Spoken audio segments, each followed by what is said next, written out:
цэвэрлэлтийн хам шинжийн одоо дараагийн нэг одоо зүрх дээлсдэг эсвэл ингээ хурд амьсгаа авахаар хямардаг, за их хэмжээгээр хөлөрдөг, нүүр үе одоо халуун оргидог ийм шинж тэмдгүүд 60 гарсан эмэгтэйчүүдэд ихэнхдээ зарим үед тохиолддог.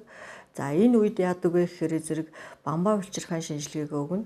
Бамбаа улчирхайн шинжилгээнд одоо эсвэл багасдаг, эсвэл ихсдэг. За багаслаа гэж бодоход хэсэг уугаад 3 одоо сар уугаад дахиад одоо дотоод шүүрлийнхаа эмчтэр очиод дахиад шинжилгээг өгөө дахиад хянуулах юм шаардлага гардаг.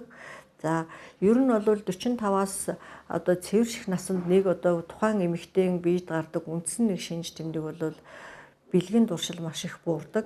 За бэлгийн дуршил буурдаг учраас одоо хавьдахгүй байхыг аль болохоор хичээдэг. За нэлээд их сэтгэл санааны нөгөө симпатик систем, мэдрэлийн систем илүү их одоо давмгайлдаг учраас ихэнхдээ их ууртай, стресстэй, үг одоо жишээлбэл үгээ бодлогогүй хэлэх, маш их одоо огцом уурлах, за өөрийн хяналтыг бол нэлээх алддаг. За тийм учраас энэ үедээ бол одоо хажуу гэр бүлийнхэн, за үр хүүхдүүд нь, нөхөр нь бол бас энэ дээр бол бас тухайн хүндээ хэлж ярьж явах хэрэгтэй. Яагаад гэх юм бол энэ цэвэрч байгаамаа гэд ойрлуулад стресстүүлээд байх боломжгүй. За энэ дээр нь бол давхар тэр одоо ойрхон одоо жишээлбэл 45 насаас эхлээл цэвэршээд эхэлж байгаа эмэгтэйд бол умаан булчингийн хоргүй хавдргүй, өндөвчний ямар нэгэн эмгэггүй бол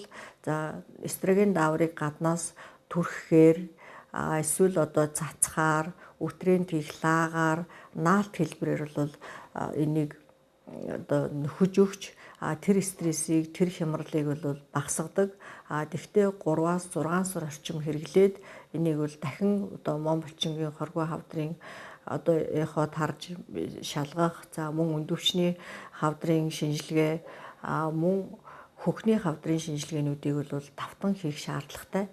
Яагаад гэх юм бол өндөвчнөөс гардаг даавар өөрөө одоо бие махбодоос ялгархаа болцсон байхад гаднаас нэмэлтээр удаан хугацаагаар хийх юм бол энэ маань нэгдүгürt өндөвчний хорт хавдар, хоёрдугаарт хөхний хорт хавдар, гуравдугаарт умаан булчингийн хоргүй зангилаа байх юм бол тэрийг дэмждэг. Тийм учраас энийг бол тодорхой хэмжээнд хяналттай хэрэглэх шаардлагатай.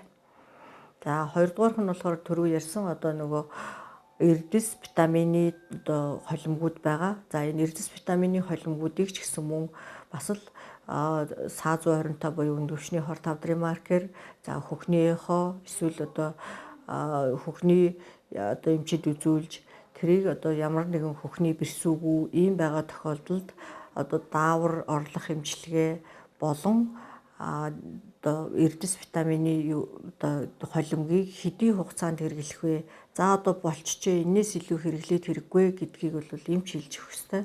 Тэгвэл тэр сайн, энэ сайн гэж хэрэглсээр хагаад нэг л мэдхэд хөхний одоо 45-аас дээш наснд бол цөөн төрсөн эмэгтэйчүүдэд хөхний одоо хорт хавдрууд бол сүүлийн үед их байгаад байгаа.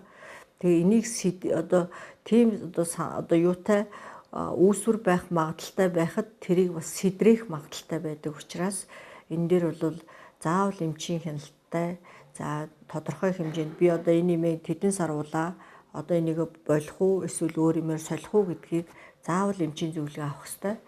За хүний цэвэршилтэнд болохоор зэрэг нөгөө симпатик мэдрэлийн систем илүү их одоо жочирдогоос тухайн хүн одоо өөрийнх нь одоо сэтгхийн темперамент буюу одоо нөгөө зан аашийн төлөвөөс бол маш их хамардаг. Зарим хүн одоо ийм холерик, сангвиник типийн хүмүүс бол маш их хямардаг, одоо маш их хөлөрнө, маш их уурлна, маш их стресстэн, юмд маш их түргэн одоо ийм ханддаг.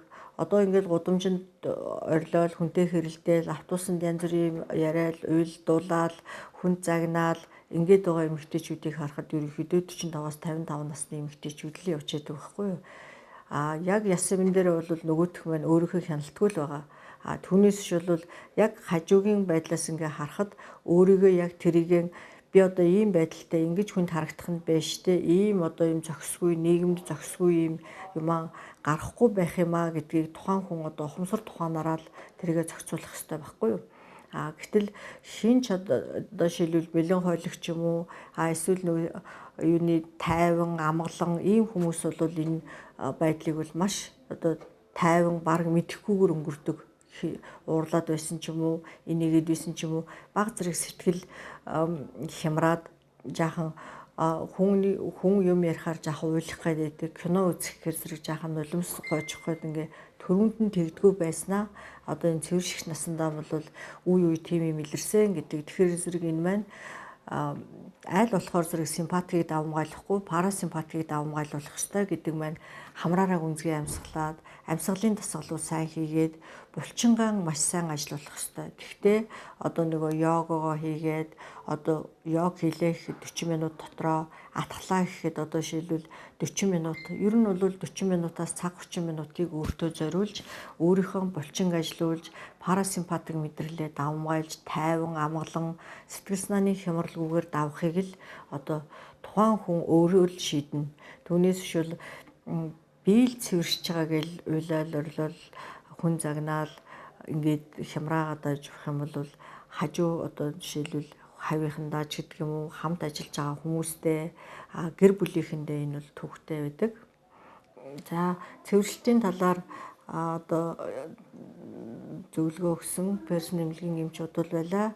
За UBS телевизийн өглөө хөтөлбөртэй хамт байсан та бүхэндээ баярлалаа.